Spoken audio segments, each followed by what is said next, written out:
I'm gonna break the bead on the tire. It's 11:30 at night and there's no tire shop or anything open, so we gotta do it the hillbilly way.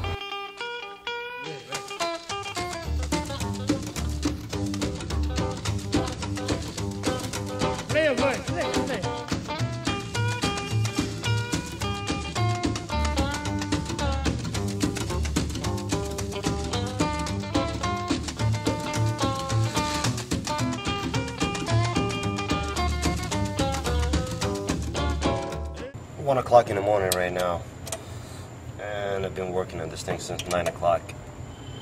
Changed the tire, looped the calipers, fixed a couple of lights back there, put a new turn signal lights on there, and fixed the headlight, and I'm replacing the switch, the turn signal switch.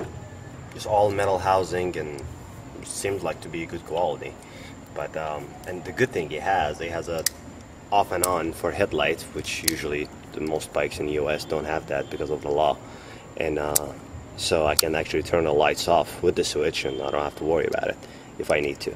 And high-low, turn, and horn all in one switch, which is really nice.